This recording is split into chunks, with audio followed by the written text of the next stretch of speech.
Yun, so nakita niya naman siguro yung ano yung pinakita kong ulan. Actually, saka yun, kakatapos ko lang makatulog. Then hindi ko pala namalayan na ano na ang layo pa pala ng ano ng gap ng shift ko. So nakatulog ako, then naisip ko kanina na umuwi na lang sana.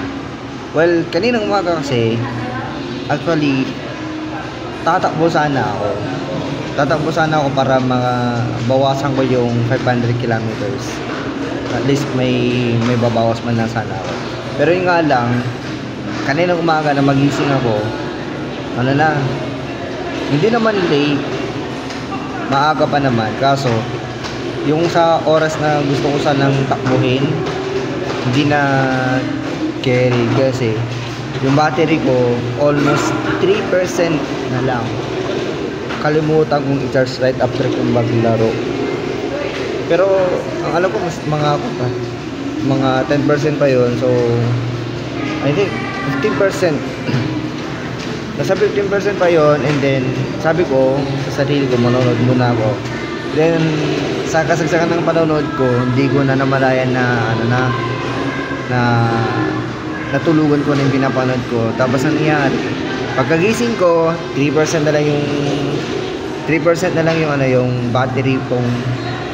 Kaya ayun, imbes na makatakbo ako, imbes na tumakbo sana ako kayong umaga, wala akong nagawa. Kundi charge yung cellphone, wala lang, mukmuk na naman, ganyan. Wala nang magawa, hindi mo lang ako nakapag-exercise. But anyway, isipin mo nga daw naman yun, sabi nga ng mga kasama ko, isipin mo yun, tatakbo ka pa ng umaga, tapos magjujuti ka na, nakabisikleta ka, edi sobrang tight mo na, sabi niya sa akin. Well, ganun naman talaga. Well, try ko na lang bumawi bukas, so update ko kayo bukas kung makakatakbo ako.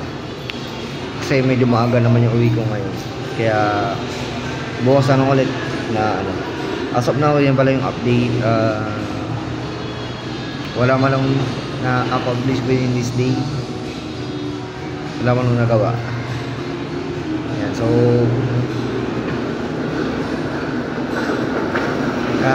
lesson learned na lang din na kapag may mga particular task tayong gagawin sa gagawin natin,